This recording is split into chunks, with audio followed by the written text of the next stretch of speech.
Hello, and welcome back to the Ask the Color Expert podcast.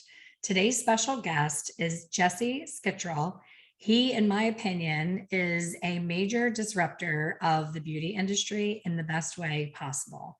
He is making changes and strides in our industry that are way long overdue. And I am excited to get time to chat with him. And I have 8 million questions for him. And I know that you all will too when we're done talking today. So thank you, Jessee. Welcome to the podcast. My pleasure. Thanks for having me. I'm excited to play. You're welcome. It was so great to hear back from you and that you were into doing it, because there's nothing I would rather do than spend my day talking to another colorist. It just never gets old. My children keep saying, do you want to like play paddleball or, do you want to play mahjong like other moms do? I'm like, nope, Yeah. no I'm interest. Good. I'm good. So the first things first, of course, I love Facebook and social media and all things that keep us connected. And with the last year that we've all had, thank God for it, or I'd be banging my head against the wall. Our mutual friend, Peggy, I follow her on social media, and she had made the announcement that you were taking over what was formerly the ABCH. So I wanted to talk about that because it has such a great reputation in the industry. And we all know, a small group of people, as much as we try to make a difference, it's difficult and there's trials along the way. So I'm glad that it's not completely dying and that you all are taking over. So let's talk about that. Well, yes, we didn't necessarily take over the ABCH. We created another organization called the Board of Certified Hair Colorists. And what we did is we took over the mission that the American Board Certified Hair Colorists and Andre Nizatich had started with the certification process, because unfortunately it was dying a slow death, partially because of COVID. That was the ultimate demise, but there were some issues before that with health issues with the founder. And it would just kind of going, and I had been contacted by them. I've been teaching for the ABCH Summit for 19 of the last 20 years. So I got board certified. I think it was the second group that got board certified in Seattle, Washington, way back in 97, so I'm older than dirt. And it felt like it was something that was necessary because I do run an apprenticeship program and everything we do is online. They approached me initially and said, hey, how do we take this online? And as we were beginning to work through that process, it became painfully clear that things were just coming to a close for the ABCH, and it just wasn't a viable opportunity anymore. And, we love it and care for it. And we wanted to take the certification and take that to the next level. So we've been able to put it online. So we've already tested out our first beta test group, which were some of the holdovers from the ABCH. So they handed us the assessment and said, hey, we have all these people that are dying to test that were paid before COVID and so on and so forth. And they're sitting here kind of in the wings. And so here's the list. And we reached out to them, and those were our first group that went through. And we had a 50% pass rate. It's been very exciting. And we're getting ready to start our next group this next Sunday, as a matter of fact. So it's kind of exciting. That's awesome, because I did see the sheer panic in the comments when Peggy made the announcement. Yeah. Oh my gosh, I already did it. And I just didn't take my test. And what about this? And I paid, and all of those things that, are difficult to deal with. So kudos to all of you for picking up where that left off, because I can only imagine the stress of trying to balance, who is where in their journey and all of those things. I was talking about you last night. I had the pleasure of meeting Gary Call at a little small get together in Florida, and your name came up. I said something and he said, we need to talk to Jessee. I'm like, funny you should say that. I'm talking to him tomorrow. It's perfect timing. But what you're doing with your apprentice program is my absolute dream come true. I've owned my salon for 32 years. I've been behind the chair for 35. From the time that I stepped out of beauty school, my complete and total frustration has always been the guided mentorship that was so needed in getting me from clueless and I was pretty much overly confident and underskilled. Most people have the other problem. I was like, oh, I got this. And I would just try to do anything and not well. So that, going into a small salon, I had no one to teach me. So I left to go into a big salon, and then I became lowest man on the totem pole, towel girl, shampoo girl, and fought my way through by going to my own education, paying for it myself, learning on my own, and pushing through as a colorist, saying, I'm not shampooing for you anymore. Like, if you don't put me behind the chair, I'm leaving because you're holding me back. But since that point, I just keep struggling with the how. I know the why, and I know the thought behind it and the passion behind it, but the how has become so overwhelming to me, because first I looked into, how do I open a beauty school and maybe try and do it differently? And the numbers that were coming back to me with the investment, I just had this conversation with Mickey Wright 2 days ago. I said, 500,000 to open a school. If I had 500,000 laying around, I wouldn't want to open a school. I would want to be on the beach somewhere, sipping Mai Tais, not working. So I get it. I get why the struggle is there with beauty schools, but I also don't get why they're not seeking other alternatives the way that you have created that and are thriving in it. And I need to know more. And I know people are listening are like, what is she talking about? So tell me how that all works. Well, it's kind of interesting just to understand my background. First of all, I come from 6 generations of hairdressers. And my mom and my grandmother owned a beauty school. So I was raised in the back room of a beauty school, but my uncle owned a salon about 2 blocks away, and he was a wig master for the Seattle Opera. So my time was either in the back room of a beauty school, so I got to play pseudo student, or it was in the back room of the salon playing pseudo apprentice. So I had those experiences as a very small child growing up. So it was a completely different story. When I got out of cosmetology school, I still owed, and this is not a new story. I went back to the school immediately and said, hey, I want to become an instructor so that I could pay off my student loan. So I went and became an instructor. So I completely understand the beauty school teaching and the whole bit, and it's in my blood. The challenge I had was when I became a salon owner, and it's a very similar experience with a lot of us, is we don't hire personalities, we hire licenses. That means that we don't necessarily have a cultural fit. So we hire a license and we hope they fit. We hope we made the right selection. 9 months, 18 months down the road, we put a lot of time and energy into this person just to find out that they're not a good fit. They don't want to do hair. They drop out. We have an 86% dropout rate in our industry. It's just ridiculous. 5 years after you get a license, over 3/4 of the people are no longer in the industry. We have a 76% dropout rate in school. So it's obnoxious. And unfortunately, as we all know, every instructor worth their salt will say, you'll learn everything you need to learn once you get out of school, because we have a license to learn and we have a license to not pass on bacteria. That's really all they have time to do. No fault of the beauty schools. The hours are extremely limited. That's all they can do is teach you to hold scissors and not pass on bacteria. Good luck. So, and unfortunately, you have a cycle that happens where you have people who haven't really done it, because you have a lot of, myself included. I got out of school and immediately went into teaching. Well, I don't really know how to do it behind the chair. Those are 2 different things. I know how to read a book and regurgitate that information on you. 2 different things. So once I became a salon owner, I found myself falling into this cycle of having to train and retrain and having to train and retrain. And I thought, and every salon owner has said it at some point, God, if I could just hire the right person and I train them myself, I would be so much better off. I'm spending time, energy, and money. So I'm from Washington State, and I knew there was this kind of pseudo program called apprenticeship, and I had taught a couple classes for them, so on and so forth. And I had one of my receptionists came to me one day, and I absolutely adored her. I loved her. Her name was Mikey, and she owns a salon right now. And she said, hey, I'm going to quit. I'm going to go to beauty school. And I'm like, oh, hell no. I love you. And Not on my watch. I say, not on my watch. So I climbed in and said, hey, what's happening with apprenticeship? And we got involved with the apprenticeship program, and it was a mess. I'll be the first to say it was a mess. I did not do Mikey justice. And every time I see her, I apologize, because it was she figured it out. She's a smart girl. She figured it out. She figured out the curriculum, but I was that salon owner. And it's what you just said.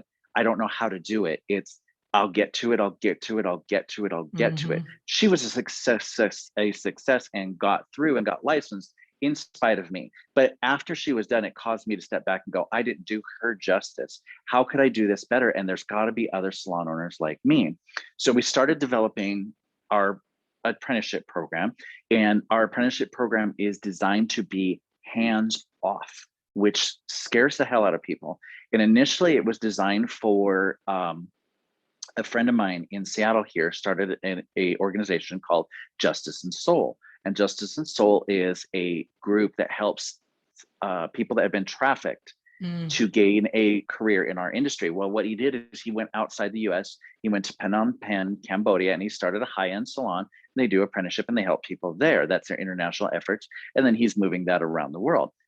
They needed a domestic effort, and taking that individual and putting her in cosmetology school, as we all know, does not end well.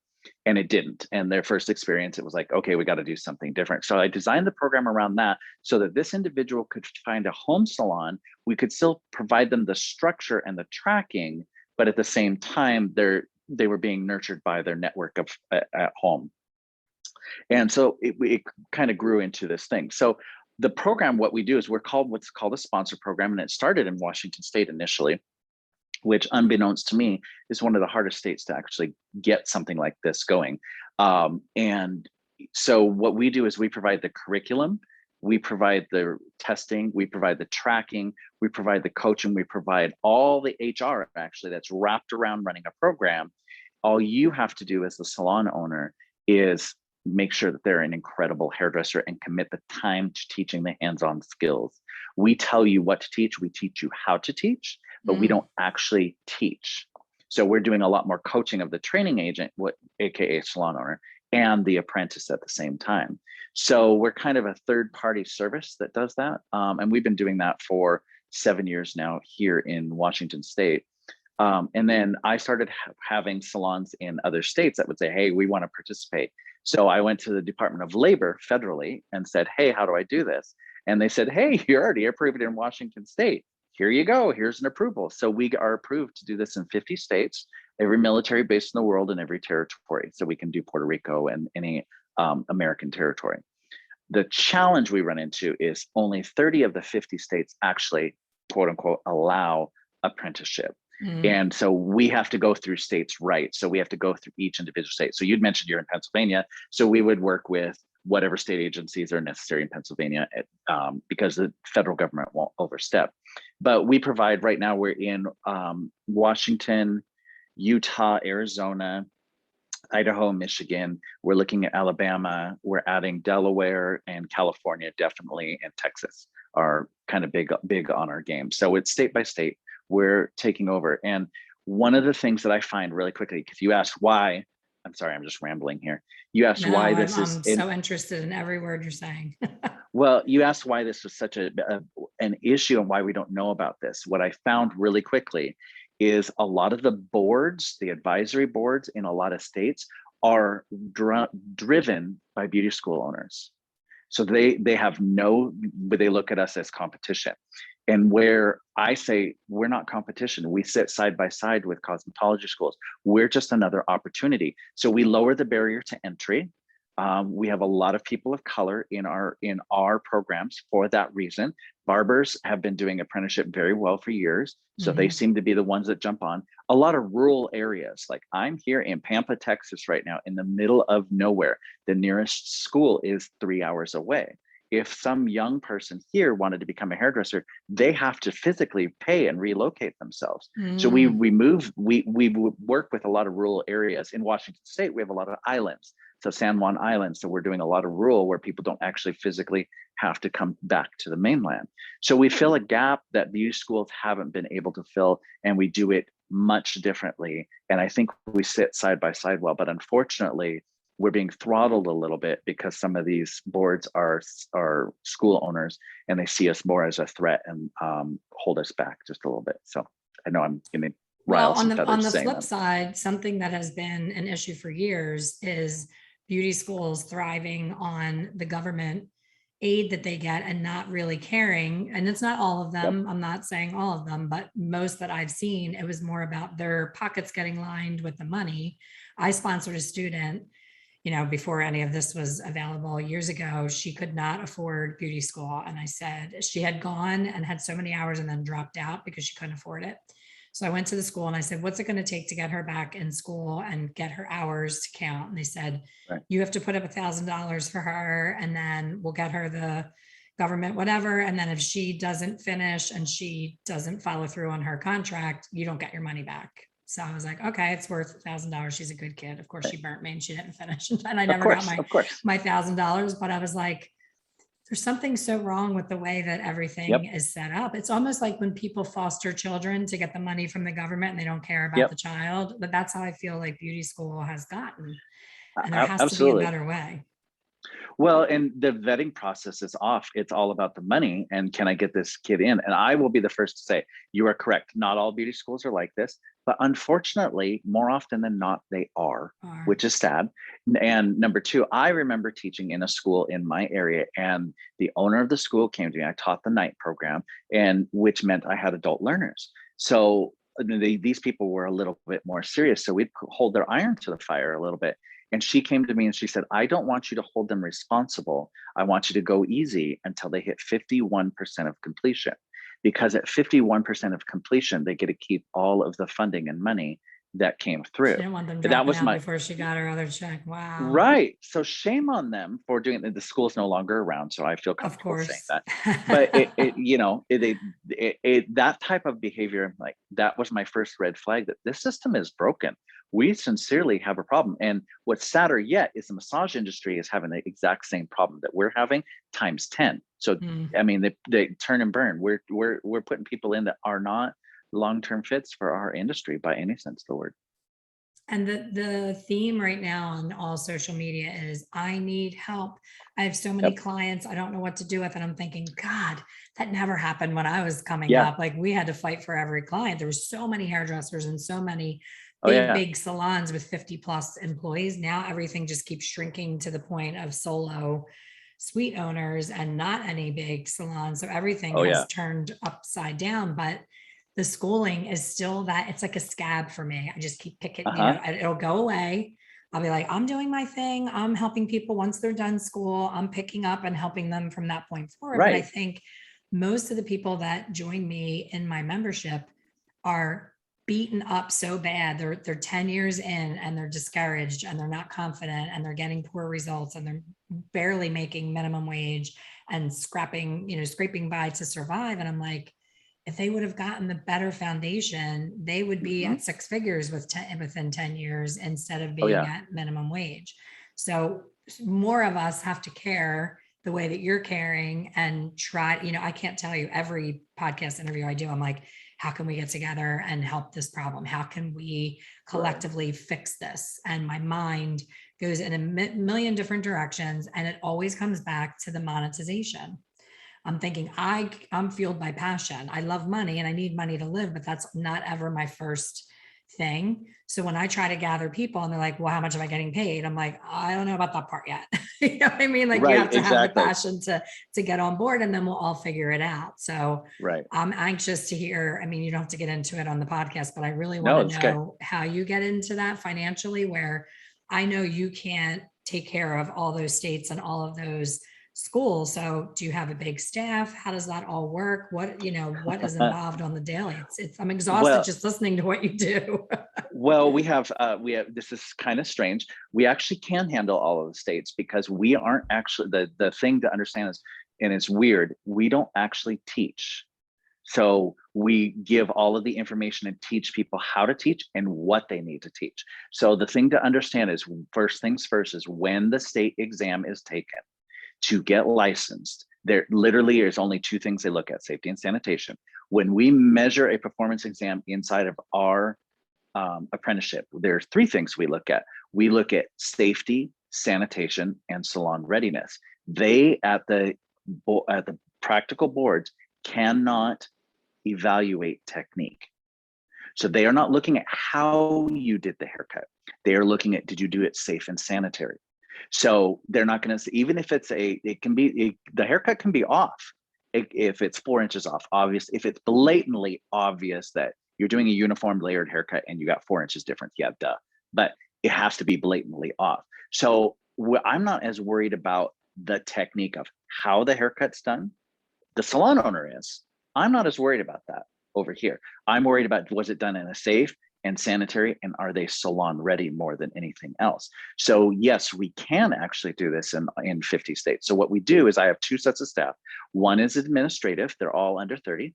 And then I tell everybody up front, and all of my coaching staff is typically over 60. So what I like to hire is I hire the, excuse the expression, I'm going to quote Gary Call here, the oldie moldy hairdresser, beauty school instructor that's living on oxygen, social security, retirement, can't stand behind the chair. And I teach them how to be digital. And their job is they have a caseload of apprentices and training salons. So they train the salon how to teach. They train them on the content and help them create a plan on how they're going to implement it. Because that's the hardest part as a salon owner is, what do I need to teach? Because we want to, we want to teach everything. And the problem is we need to dial it back for a second and understand you have to start from zero. They don't even know how to hold shears. So you're over here teaching color correction in your mind, and that's great, but they don't know red, yellow, and blue. So we give the structure over here that can then be built off of and say, start here, and we have to do a minimum standard of expectation. And so we have coaches that do that. And I love the beauty school instructors for that. They're great because they've seen the structure and they can take the classroom and put it real. So we help the salon owner put it into a structure that works within their salon where they can implement the apprentice in a way that is productive and profitable. So we teach the skills that are used the most, the fastest. Obviously, shampooing and blow drying and color application are going to be the easiest. The hardest to teach is going to be hair cutting. So we organize it in that pattern that works for the salon and help them in that way. And then our coach meets with the training agent once a month, and they meet with the apprentice once a month. Where are you at? What do you need to do? And make sure their hours are being fulfilled. We work with Pivot Point platform. And we do that through our Canvas Learning Lab, which is Canvas is an online learning lab as well. And the reason we do that is because Pivot Point has the best online learning experience, and it's the most, when you go to take the written test for the state boards, it's drawn from Pivot Point or Milady. So we really only have one of 2 curriculums that we have to use. So we chose Pivot Point as well. And it is a hairdresser driven company at the end of the day. So that's part of why we do that. So we use that for all of our theoreticals. They watch videos, they have interactives, they have the book, they have learning experience toolboxes is what we call them. So they can pick what learning experiences they want, and then they have to evidence them back towards us that the skill was demonstrated, that the skill was practiced, and then they have to show us performance, and then they have to take a written, and then we quantify all of that and track it. So it's legally defensible to any state agency. If they came back to us and said, did you test them? We can say, yes, we have 144 tests as a matter of fact. So it's not a small undertaking by sure. So we provide the structure quintessentially. The salon just needs to provide the ability to pay, number one, because this is a paid position, and the ability to take the time to train. The biggest mistake I find is salons get involved thinking they want an assistant. Don't confuse this as an assistant. This is an apprentice. Our part of their job is assisting, but we need to get them past that into actually standing behind the chair and being a regular service provider. So here's an interesting number. 87.2% of our apprentices are still doing hair 7 years later. Wow. Okay, that's a big deal. Number 2 is that our apprentices on average are working at 75% productivity by the time they finish the program. Wow. So if you think about the beauty school journey, they get out of school, they've spent a year, give or take 18 months getting a license, they got a license, they spend another year, 18 months building a clientele and figuring out what the hell they're going to do, either under a structured program with somebody or not, or they just don't figure it out and they drop off. What we've done is we've taken that whole experience and gone like this. Because they've never seen it done wrong. They're standing next to somebody that knows the pre-book, knows how to retail, knows how to time manage. They know all of these wonderful skills. Whether they're an incredible hairdresser or not isn't the point. They know everything else about managing a business, and that's them behind the chair. Whether it's booth rent or whether it's in a commission salon, it doesn't make a bit of difference. They're taught to be successful from the very beginning because they've never seen it modeled wrong at any point. And it works. So as far as payment, well. does the apprentice pay anything? Does the salon owner pay? Like, how does the money part happen where it's a benefit to everybody? So in my program, there's an initial enrollment cost for the salon, and that gets you your state approvals and gets you your class access and your curriculum, and we start coaching you. The apprentice has a one-time fee that gets them what we call their seat in the curriculum as well. And that comes to us. And then the salon pays a monthly fee to us on a regular basis. So they pay us to participate in the program. We do have a freeze fee. So if you're not running an apprentice and you want to stay in the program, there's a small freeze fee at the end. If you want to just kind of hold still for a hot second, you can absolutely do that. The salon simultaneously should be utilizing the apprentice to be more productive. That's ultimately the goal, so that you can bring in more money. So initially, I would say they're on the front desk. If you have a front desk, they're going to be assisting. You want to get them assisting as fast as possible, meaning shampoos, blow dry. So about 25 to 30% of your workload is taken off so that you can produce more as a master stylist. And then ultimately they go from there to standing behind the chair. So they should be producing some dollars for you. And that's where some of the profitability comes into place. Now, as far as charging the apprentice, that varies from state to state to state. Some states don't allow that. Some states cap it. Some states do allow that. I tell the training agent, if you are going to charge the apprentice, which you are absolutely allowed to do, all that I ask is please do not charge the same that they would for traditional school, because we want to lower that barrier to entry. And you have to have it agreed upon and written out before they even start the process. You can't get going and then go, well, you're going to pay. That's a red flag. No. So, and I have some salons that charge, some salons that charge sweat equity, some salons that don't charge whatsoever. So, but a little skin in the game, I think, is a good thing. And is the process longer than traditional beauty school because it's an apprenticeship? Does it go by the apprentice hours? Yeah, it typically goes by what we call OJT or OJL, on the job learning hours. There's one set of hours for that. The smallest program for an apprenticeship typically is only 2,000 hours. So this is going to be more than 2,000 hours. 2,000 hours equates out to 1 year at full time. So you're looking at anywhere from 1 year to 18 months for the longest program. In Michigan, it's based off of years. So you're going to be in the program for 2 years. So it's a little bit different, but it's still kind of time-based. And then there's a second set of hours called RTI or RSI, which is related supplemental instruction. That's all the written testing. That's all the theoretical. That's all the study time. That's quantified through us. We take care of all of that. We quantify that and we report that to the appropriate agencies for the salon. And that's part of what we do as a program, is all of that reporting, tracking, paperwork, documentation that's expected. We take care of all of that because you're growing a salon.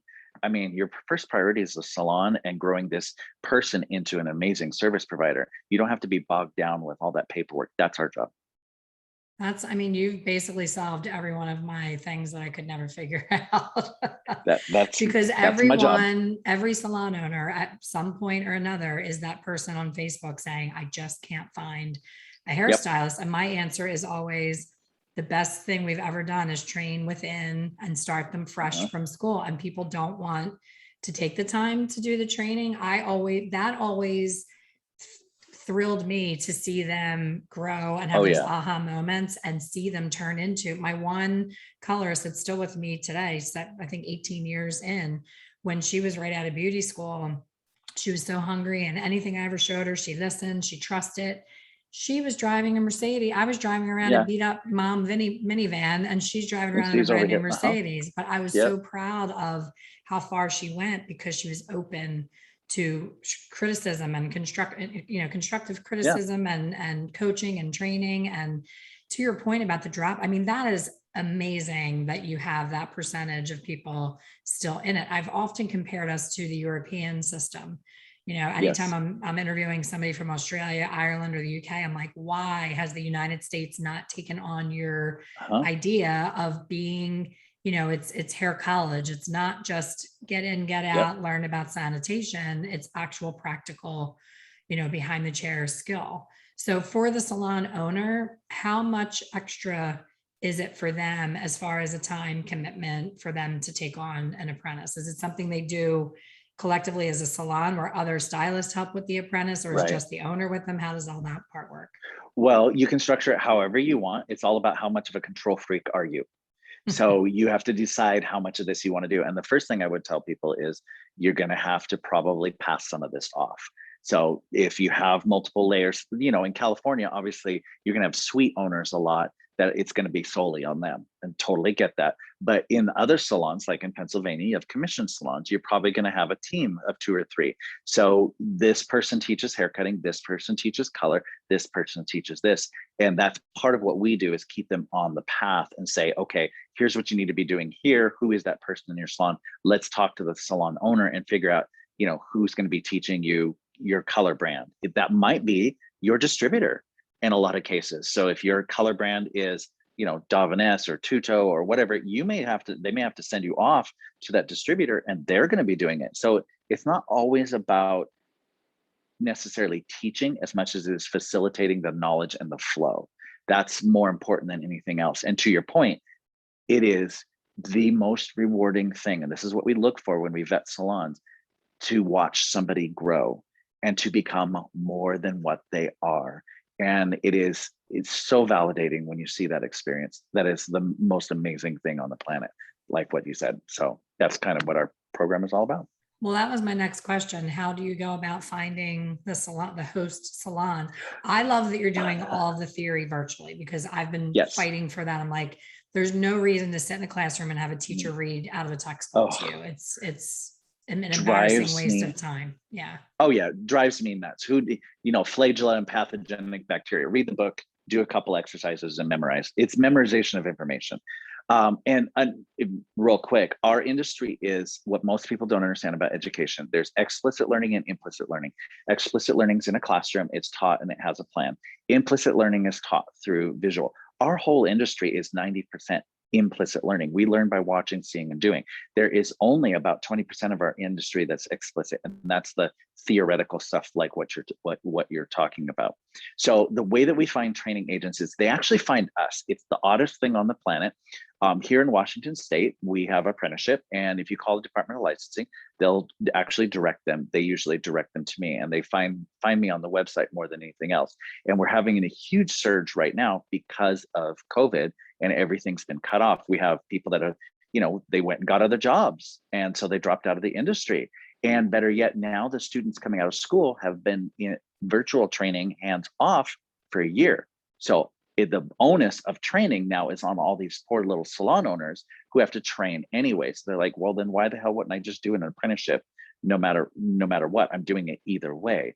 So what we do is the training agent, they usually reach out to us and find us somehow.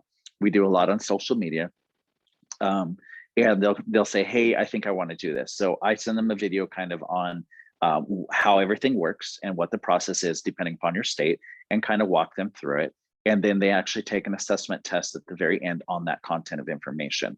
And really what we're looking for is, we need somebody that can follow through with directions in reading and how technical you are. And then from there, we actually, if they progress forward and they pass the written assessment, it's 20 questions. It's not hard on the information that we had. From there, we do a video interview of a series of 20 questions, the video interview that goes to our vetting committee. And our vetting committee looks at all their answers to everything. And it's things like, what's your plan? What does leadership mean? What is success? How do you handle failure? All of those things. What is your compensation system?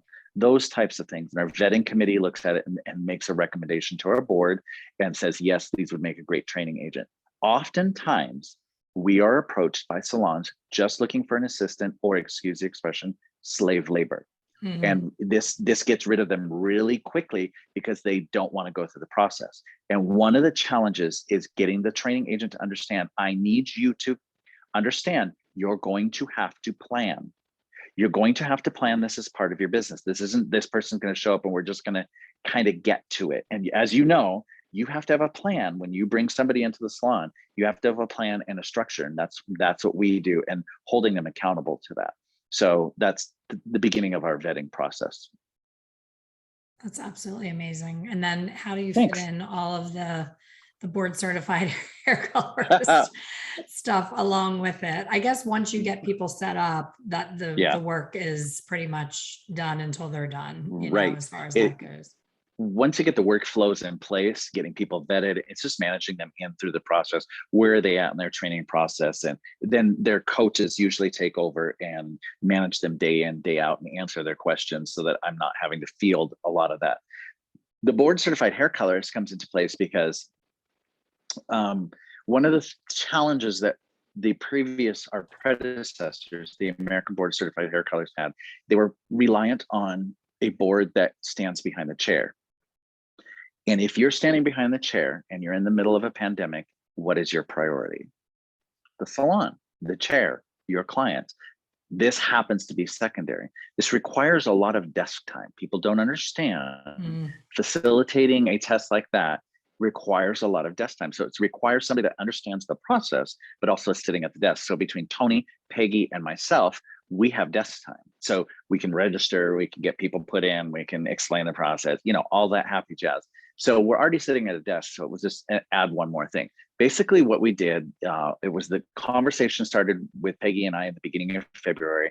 We circled Tony back into it, and we recreated the whole certification in a matter of 90 to 120 days. So we had to stop everything that we were doing and put all of our efforts into this. But once it's up, now it's just refine the curriculum, change the system here or change the system there, but the pieces and parts are moving because I already had an administrative staff.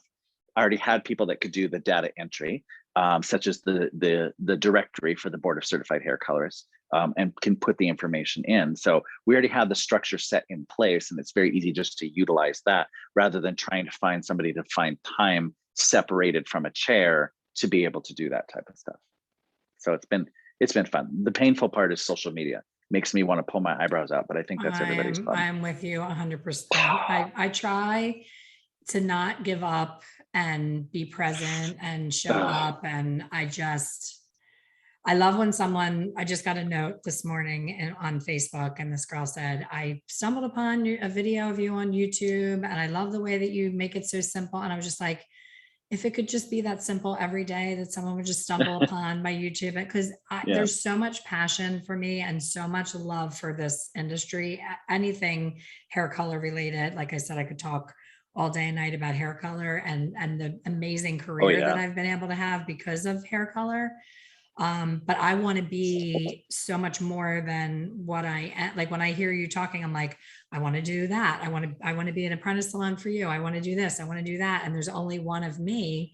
And my strength has never been delegation. I'm a total control freak. Every time I even attempt to delegate, I end up redoing everything, and the people don't have as much passion for what I'm trying to do. So I get my own way, basically, of being a bigger business than I am. The name of my business is Expert Color Solutions. And I can't tell you how many people, when they get to know me, they're like, you mean it's just you? Like, it sounds like this company, Expert Color Solutions. I wanted to feel official, but I didn't think that it would feel so official that people would think it was this gigantic. So when I answer someone right away, they're like, oh my gosh, you answered me so fast. I'm like, yeah, it's just me. It's not that hard. So now I'm torn at this stage of my career with my brain wants to explode with how much I want to pour into the next generation. That when you're learning from me, it's almost like taking a sip of water out of a fire hose. Like to your point earlier, where you're like, as a salon owner and a coach, you just want to dump everything and get them there quicker. And it's hard to pull back and remember what you don't know. I just did a training recently with 2 of our new hires. And also, to your point about COVID, they have never touched a human head. Their whole beauty school experience was digital. Isn't that crazy? Isn't that the craziest thing? I mean, I get why they have to do that, but in my world, we were already doing digital. So COVID, I want to say it affected us, but it didn't affect us nowhere near the same way as it did at beauty school. So absolutely. Same here. Luckily, I was already set up for online education. That was my whole business. So COVID, I almost had a little bit of survivor guilt. I'm like, this is the best thing that ever happened to my business because everybody's home. I'm like, I hate to say it, we're kind of thriving. We're doing okay with this pandemic. Because prior, I had reached out to beauty schools and said, there's only one of me, and my goal is to do a beauty school tour and get to as many beauty schools as I can and share, Right. give them a level finder in my book and get them started with like seeing color in a different way. And I'm not getting the response that I'd like to get. They're not calling me back. They could care less because of what we talked about earlier. Yep. So it's frustrating. And I thought, if I could just get in touch with them and have them embrace, and this is all pre-COVID, if I could just have them embrace the Zoom education where I can be in their classroom on a TV. TVs are like less than $200 now. Yeah. And I reached out to a salon owner an hour from me here in Florida, and he's like, no, we really need you to come in person. So I drove there and I did the in-person, and there was 6 students. It was the night class. I'm thinking I could have so done this in my pajama bottoms with a nice shirt on, and nobody would have known the difference. It was all lecture anyway. So I think now moving forward, when I reach out to a school, they'll be more open to me jumping on doing a Zoom class and have the kids get as much value. But it took, everything's just so outdated and so lagged with what's going on that it's so frustrating. So kudos to you for just making it happen. Now, is Pennsylvania up for it? Because they're always the hardest with everything. We don't have alcohol in our convenience stores in Pennsylvania. Oh, yes. Thank you, dear.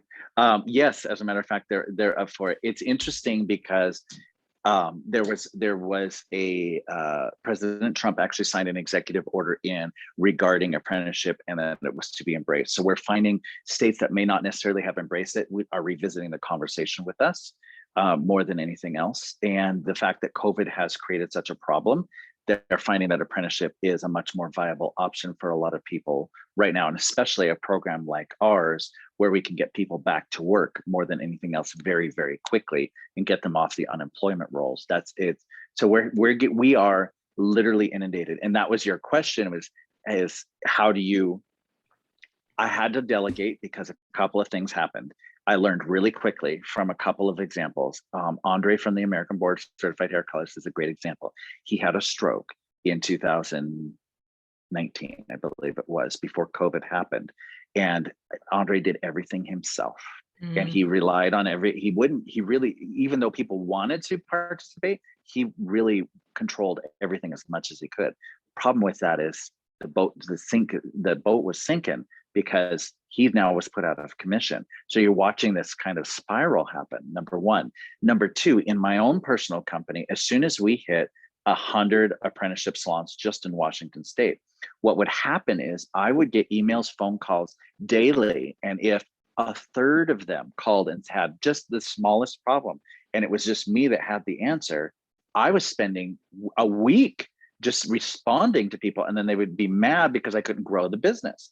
So that's when I really quickly learned, okay, I have to step outside of this, and I have to train somebody else to take the wheel in some of these things. And I heard the best phrase: insulate, not isolate. This isn't about isolating you away from other people. It's about insulating you from the minor details. So train somebody else to be able to take over those minor details that are important. They're important, but at the same time, it allows you to grow your business. You're too busy in the business to be working on the business. I love that. Is Michael this Gerber program of yours doable? For me, I live in Florida now, and it's so hot in the summer. It's miserable.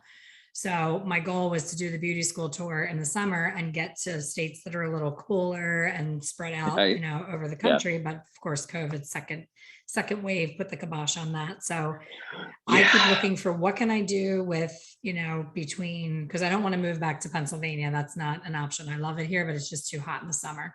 So from like May to October, I have a lot of time on my hands, but the other time of the year, I don't want to have all that responsibility. Is this something that I could do in that window where I can make that my summer project? Or is it something that it takes the entire 18 months and it's one person hands-on kind of thing? You mean as far as a salon owner or as managing a program?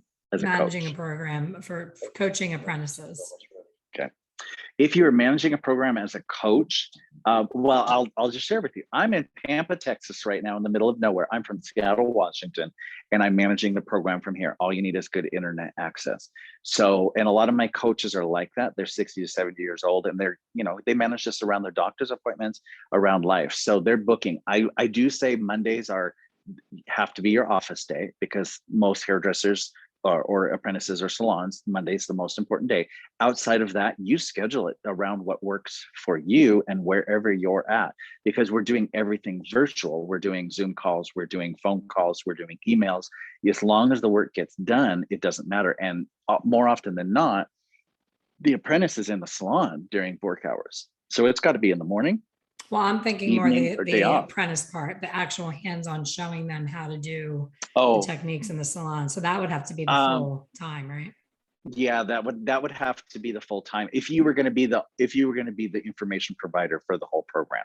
So as a salon owner, if you were to delegate it out and have this person do this person do this, you would simply be calendaring and managing. But if you chose to teach it yourself all the way through, yeah, you're going to have to be dedicated with them for 18 months. And it's just clear communication. If you're going to take some time off, then that person needs to be able to take some time off if you're going to be in a one-to-one situation as well. As far as having other staff jump in and help, that's always been the issue for us. Is we know how talented our employees are, but they're busy with their own husbands, children, outside the salon things. They're busy behind the chair. How does that work compensation wise? Do your owners compensate people within the salon and have them take over pieces of it? How do they even come up with the amount? How does that all work? Well, there's about a million different ways you can do it. You need to think about compensation. It can either be direct money or it can be a myriad of other things. So in a lot of salons, the busiest stylist will have an apprentice and not be charged for it.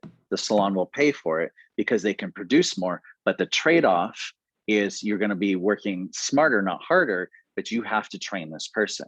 So it's not necessarily money initially that's doing it, it's time that's doing it. I have some salons that will do compensation that way. I have other salons that will say, hey, we're going to give you another percentage in commission. So instead of 50%, you're getting 51% commission, or a couple percent, whatever the case may be, as a trade-off for being able to do this with an apprentice. So there's a million different ways. You do have to think about time as a consideration. It's absolutely a consideration. So how are you going to compensate that person? Is it going to be more time off? Is it they're going to be able to work smarter? 9 times out of 10, the person that is doing the training is also the one working with them behind the chair. So they're able to produce more dollars anyway. So it offsets that in whatever they're doing. That makes sense. I just love everything you're saying. I love everything you're doing. I wish that the disruption was contagious and more people in our industry would find a way to disrupt some things and find new ways of doing things. So keep doing what you're doing. I'm so impressed by you. Oh, thank you. So happy that you took the time to do this interview. And I'm sure everyone listening is like, who is this man and how do I find him and get in touch with him? So how can people find you and jump on board with all of this? One of 2 ways. If you go to our website, the name of my company is Atarashi, Atarashi, atarashi.org. You can Google us. Atarashi is Japanese. It means new and fresh. So it's a whole different way of doing it. That's for the apprentice program. If you want to find me through the Board of Certified Hair Colors, if you just Google Board of Certified Hair Colors, Jessee at boardofcertifiedhaircolors.com. You can email me directly, Jessee at atarashi.org, if you want to ask questions about the apprenticeship program. Awesome. Thank you so much. Everyone listening, I hope you reach out to Jessee and connect in one of 3 million things that he's doing for our industry. Okay. Hit me. Thank you so much. This was such a pleasure. And thank you everyone for listening. Thanks for having me. See you on the next one. You're welcome.